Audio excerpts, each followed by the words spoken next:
Algebraic Structures, Lecture 8, Finite Abelian Groups. The aim of today's lecture is to provide a classification of finite abelian groups up to isomorphism. We start with finite cyclic groups. For a positive integer k, consider the subgroup of the additive group Z of all integers, which consists of all integers divisible by k. So that's the subgroup kz. Then we can consider the corresponding quotient z sub k of z modulo kz. This group z sub k is finite. It has exactly k elements, so these are the residue classes modulo k. It is abelian because the additive group of integers is abelian, so any quotient of it is also abelian. And it is monogenic.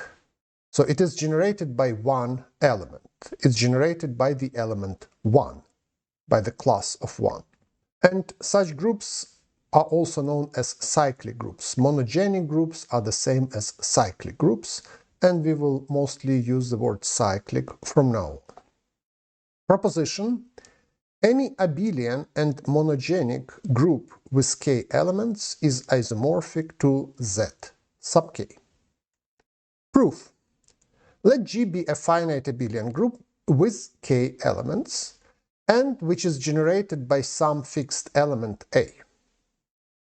Since Z is a free group over 1, then sending 1 to A extends to a homomorphism from Z to G, and we denote this homomorphism by phi. So this homomorphism is surjective, since A generates G. The elements E, A square, and so on, a to the power k minus 1, must all be different because A generates G and G has exactly k elements. Therefore, a to the power k is equal to E. Or otherwise, if a to the power k would be equal to some other power of a smaller power of a would be equal to E. So therefore, k belongs to the kernel of the homomorphism phi. As the quotient of z modulo kz already has k elements and not more, it follows that the kernel of phi coincides with kz, and also that phi induces an isomorphism between the quotient of z modulo the kernel of phi and g. This completes the proof of our proposition. Now let us discuss the notion of a product of groups. Let G and H be two groups. Consider the corresponding Cartesian product of the sets G and H, so that is the set consisting of all pairs A, B, where A is an element in G and B is an element in H. Define the product of two such pairs in the following way. A, B times A prime, B prime is equal by definition to A prime, B prime. So we multiply the pairs component-wise using multiplications in G and H respectively. Proposition: this Cartesian product of G and H with respect to this multiplication and with the unit element given by the pair E, so we take identities in each group, this is a group. Proof: associativity of our operation follows directly from the associativity of the operations in G and H. Our operation is defined component-wise, and it is associative component-wise because G and H are groups. The fact that E, is an identity element follows from the fact that the corresponding E's are the identities in G and H respectively. And for the existence of the inverse element, the inverse of A, B is of course A inverse, B inverse. So if we multiply these two elements, we will get the identity. So this completes the proof of our proposition, and the terminology, the group G times H is called the product of G and H. And more generally, we can define the product for any set of groups. So we can have two groups, three groups, and so on. The empty product, the product over the empty set is defined as the trivial group with one element. So that's the convention. Now let us briefly outline the goal of this lecture. So we would like to classify all abelian groups up to isomorphism. Let us note that the product of abelian groups is abelian because multiplication is defined component-wise and it commutes component-wise. So our goal is to prove that every finite abelian group is isomorphic to a product of finite cyclic groups. Moreover, that such decomposition of a finite abelian group into a product of finite cyclic groups can be chosen such that it is unique up to permutation of factors. Here is a small warning. This last claim is not too easy. Here is an example. So we claim that the product of Z2 and Z3 is isomorphic to Z6. Indeed, consider the element 1, 1 in Z2 times Z3. If we take this element twice, if we add it to itself, we will get 2, 2 in Z2, 2 is 0, so we will get 0, 2. If we add this element 3 times to itself, we will get 3, 3. 3 is 1 is Z2 and it's 0 in Z3, so we get 1, 0. So adding 1, 1 again will give us 0, 1. Once more will give us 1, 2. And then once more will finally give us 0, 0, the identity element. So this means that the element 1, 1 has order 6 in Z2 times Z3, and that it generates that group, because starting from this element and adding it to itself, we got all other elements in Z2 times Z3. Therefore, Z2 times Z3 is indeed isomorphic to the cyclic group of order 6, which is Z6 by our characterization of cyclic groups. Consequently, naive decomposition into product of cyclic groups is not unique. So here we have two very different decompositions into product of cyclic groups which are isomorphic. So we will need to find out how to decompose an abelian group into a product of cyclic groups in a wise way. Let G be an abelian group with k elements, and let M be a divisor of k. Consider the set G upper M, which consists of all elements A in G, such that A to the power M is equal to the identity. So all elements whose order divides M. So for example, if G is Z6 and M is 3, 3 divides 6, 6 is the order of Z6, then G upper 3, so G upper M, consists of the elements 0, 2, and 4. So if we take 0 and multiply with 3, we get 0. 2 times 3 is 6, which is 0. 4 times 3 is 12, which is 0 in Z6. So we will have the group with 3 elements. Claim: this G upper M is a subgroup of G. Proof: to start with, e to the power m is e, so G upper M contains the identity element. Next, if a to the power m is e and b to the power m is e, then ab to the power m, this is equal to ab times and so on times ab, m factors. But our group is abelian, so we can rewrite this as a to the power m, b to the power m, and this is equal to e times e, which is the identity. So here we crucially use that our group is abelian. So our set G upper M is closed with respect to the product of elements. And finally, if a to the power m is the identity, then a inverse to the power m is equal to a to the power m inverse, and this is e to the power minus 1, which is e. And so our set G upper M is also closed with respect to taking the inverses. So it is indeed a subgroup of G. Now we make the first important step in our classification. We will talk about the so-called coprime decomposition. Let G be an abelian group with k elements, and assume that we can write k as m times n, where m and n are coprime, so the greatest common divisor of m and n is 1. Proposition: In this case, the group G is isomorphic to the product of G upper M and G upper N. For example, we already saw such a decomposition in one of our examples, which we did before. 6 is equal to 2 times 3, and the greatest common divisor of 2 and 3 is 1. And so we saw that our group Z6 with 6 elements can be written as Z2 times Z3, where Z2 has 2 elements 0 overlined, 3 overlined, and Z3 has 3 elements 0 overlined, 2 overlined, and 4 overlined. So Z2 is exactly Z6 upper 2, and Z3 is exactly Z6 upper 3. So here is an example of such decomposition. In order to prove this proposition, we will need the following elementary lemma from elementary number theory. If m and n are coprime, there exist integers alpha and beta such that 1 can be written as alpha m plus beta n. Proof. Without loss of generality, we may assume that m is greater than n, and let us do induction on m plus n. If n is equal to 1, then we can take alpha is 0 and beta is 1, and we are done. Otherwise, we can consider the pair m minus n, n. This pair is also a pair of two coprime numbers. Their greatest common divisor is 1.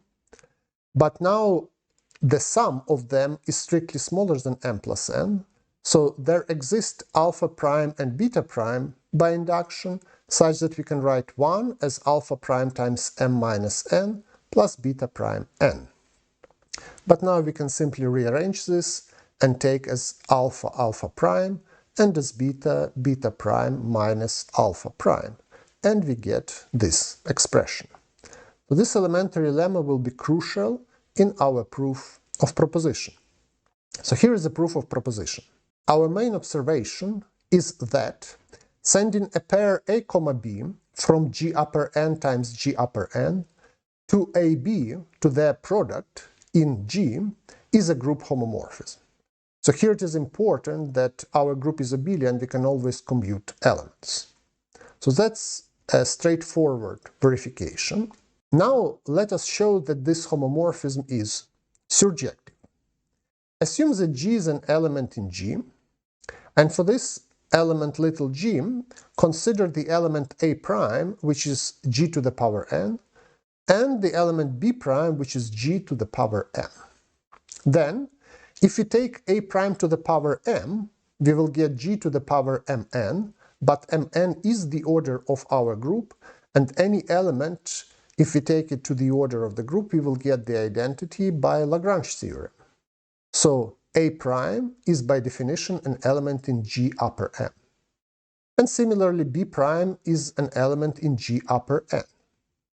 But now if we define A as A prime to the power beta and B as B prime to the power alpha, then AB is equal to G to the power alpha times m plus beta times n, but because of our lemma, this is equal to 1. So this is equal to G. So now we have an element A in G upper n and an element B in G upper n, such that their product is equal to our element little g in G, and it was arbitrary. In other words, we have shown that any element in G can be obtained as a product of an element in G upper m and an element in G upper n. So our homomorphism is surjective. Now let us prove that it is also injective. Assume that we have two elements, A in G upper m and B in G upper n, such that their product is the identity. Then, of course, A is equal to B inverse, and so A is in G upper m and B inverse is in G upper n, so both A and B belong to the intersection of G upper m and G upper n. Further, the element A, which is of course A to the power 1, can be written as A to the power alpha m plus beta n, because 1 is alpha m plus beta n. That's our lemma from 2 slides before. Now this we can write as A to the power m to the power alpha times a to the power n to the power beta. However, a belongs to G upper m, so a to the power m is equal to the identity. But it also belongs to G to the power n, so a to the power n is equal to the identity. And so the whole product is equal to the identity. So a is equal to the identity, and this implies that b is equal to the identity. So this means that the only element in G upper m times G upper n, which is sent to the identity, is the identity element. And so this homomorphism is injective. And this completes the proof of our proposition. One corollary of this proposition is what is known as Chinese remainder theorem. Assume that we can write K as a product M1, M2, and so on Mn of pairwise coprime numbers. Then the cyclic group Z sub K is isomorphic to the product of Zm1 times Zm2 times and so on times Zmn. So that's a formulation of Chinese remainder theorem, one of those formulations. Proof.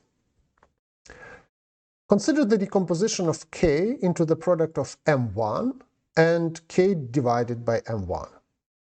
Then, because of our assumptions that all mi's are pairwise coprime, the element M1 is coprime with the element K divided by M1.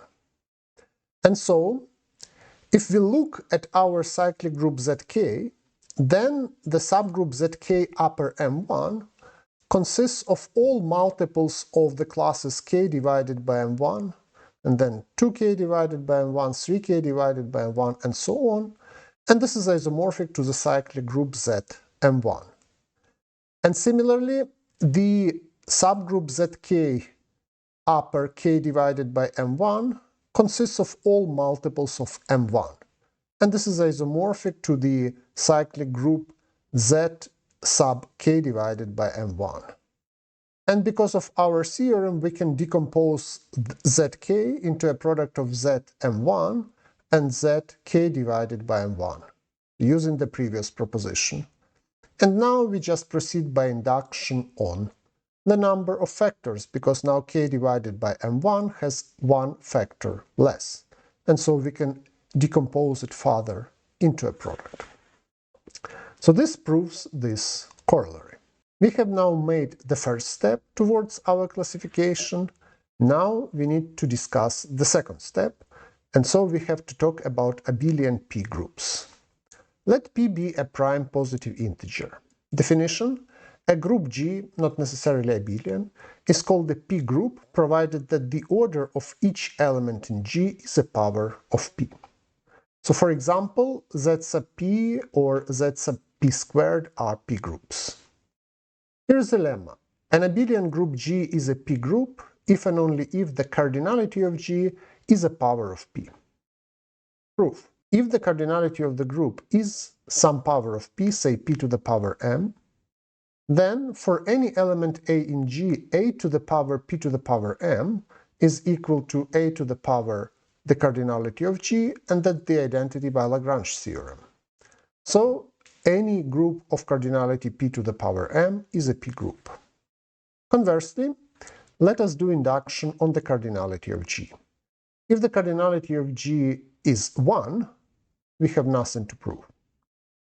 So assume that G is a P-group, and assume that it has cardinality greater than 1, so assume that it has a non-identity element A. Let H be the subgroup generated by A. Then the cardinality of H is equal to P to the power m for some m. That's because A, by assumption, has order P to some power m. As G is abelian, this subgroup is normal, so we can factor it out, and then we will get a smaller P-group, because the order of the element in the quotient, of course, divides the order of the original element, so it's also a power of P. So now H is a normal subgroup, G modulo H is a P-group, and the cardinality of G is equal to P to the power m, that's what we factored out, times the cardinality of H. And the cardinality of H is strictly smaller, so by induction, it's an order of P. and this completes the proof of the lemma. Now we need to discuss factorization of abelian P-groups. Lemma: let G be an abelian P-group and M a maximal integer such that G contains an element of order p to the power m. Then G is isomorphic to the product of Z p to the power m and some abelian subgroup H, which is also a P-group. Proof: let A be an element in G of order p to the power m. Consider the abelian group U of all complex roots of unity. Lemma: there is a group homomorphism phi from G to U, whose image is the set of all roots of unity inside U of order p to the power m. Proof of lemma: we will construct this homomorphism explicitly, more or less, and we start with defining the value of this homomorphism at our element A, and we define it as e to the power 2pi divided by p to the power m. So that's a primitive p to the power mth root of unity. And as A has order p to the power m, we can extend phi uniquely to the subgroup generated by A. Now let B be an element in G which is outside the subgroup generated by A. So if G is generated by A, we are already done, and the homomorphism is constructed. If not, there is an element B outside the subgroup generated by A. If the subgroup generated by B and the subgroup generated by A do not intersect, so intersect only in the identity element, then we can simply define phi of B to be the identity element, so the complex number 1, and we are done. Otherwise, we have a minimal positive integer r such that b to the power r belongs to the subgroup generated by A. Then, so b to the power r isn't the subgroup generated by A, so we know that phi sends b to the power r to some root of unity e to the power 2pi divided by some u. So we define phi of b as e to the power 2pi divided by u times r. And we know that due to our assumptions, u times r divides p to the power m because m is the maximal possible, such that p to the power m is an order of element in G. And then if we define it in this way, we can extend phi to the subgroup generated by A and B. If the group G coincides with what is generated by A and B, we are done. Otherwise, we take C outside what is generated by A and B and do exactly the same thing what we did with B. And after finitely many steps, this process will terminate because G is a finite group, and this proves our lemma. Now, by the first isomorphism theorem, we will have that G modulo the kernel of phi is isomorphic to the image, which by the lemma is the group of all roots of unity of order p to the power m, so it's isomorphic to the cyclic group z p to the power m. So in particular, the cardinality of G modulo the cardinality of the kernel of phi is equal to the cardinality of the cyclic group, which is p to the power m, and also the subgroup generated by A intersects the kernel of phi trivially, because A is sent to a primitive root of unity, so only the identity in the subgroup generated by A is sent to the identity. So only it belongs to the kernel of phi. Now we can complete the proof. So as G is an abelian group, we have a natural homomorphism from the product of what is generated by A and the kernel of phi to G, which is given by multiplication. We take an element in this subgroup, we take an element in the kernel of phi, we multiply, we get inside G. That's a homomorphism. This homomorphism is injective because of the same argument as we did before for the injectivity of multiplication map, because the subgroup generated by A and the kernel of phi intersect only trivially. But we have just established that the cardinality of G is equal to the cardinality of what is generated by A times the cardinality of the kernel of phi. So this injective map is also surjective and hence bijective. And this completes the proof of our proposition. Corollary: every abelian P-group decomposes into a product of cyclic P-groups. So we just do induction with respect to the cardinality of the group and apply the previous proposition. The previous proposition says that we can split off one cyclic summand, and then we do induction on the cardinality and apply the same proposition to H, and so every abelian P-group is a product of cyclic abelian P-groups. Great. Now we can talk about uniqueness. Proposition: a decomposition of an abelian P-group into a product of cyclic P-groups is unique in the sense that if we have two such decompositions, then they coincide up to permutation of factors.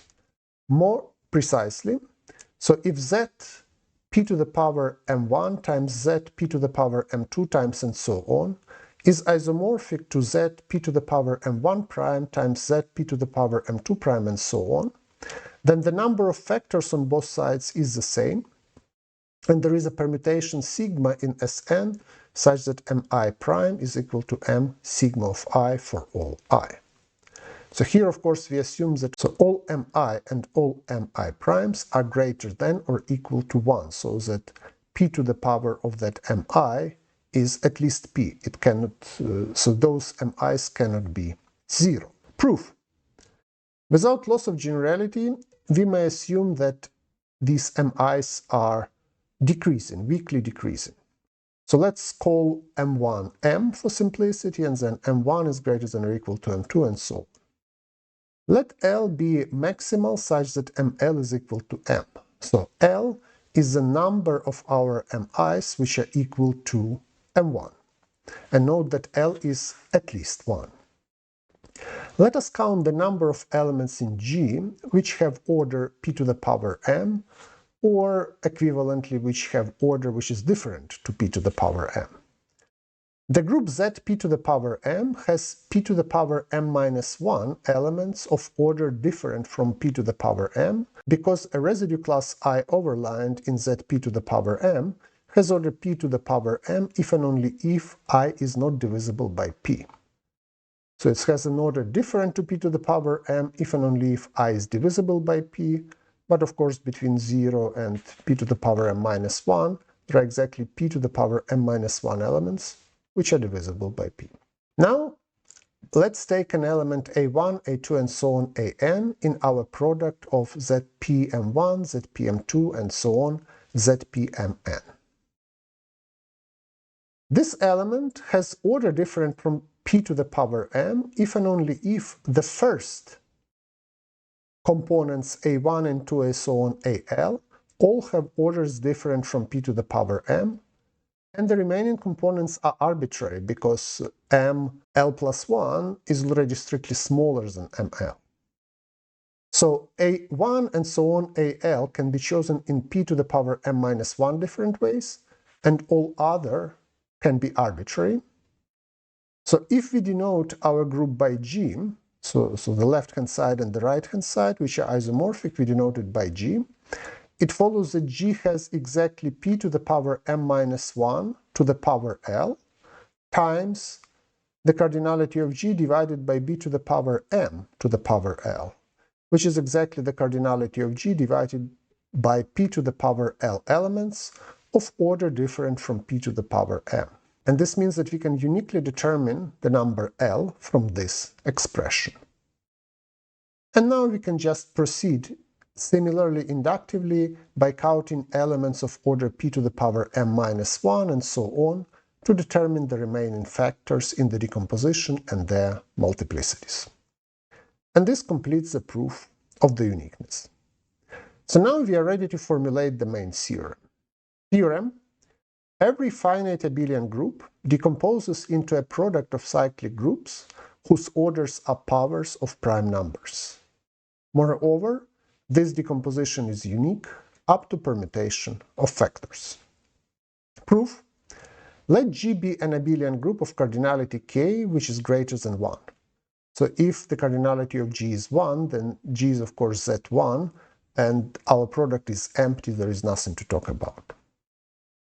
We can write k as a product of powers of different primes. So k is equal to p1 to the power m1 times p2 to the power m2 times and so on times pn to the power mn, where p1, p2 and so on pn are different primes. Then of course p1 to the power m1 is coprime with the rest, and p2 to the power m2 is coprime with the rest and so on. But using our proposition, we can decompose G as G upper P1 to the power M1 times G upper P2 to the power M2 and so on, Pn to the power Mn. And proceeding inductively, we write G as the product of G to the power P1 to the power M1, G to the power P2 to the power M2, and so on, G to the power Pn to the power Mn.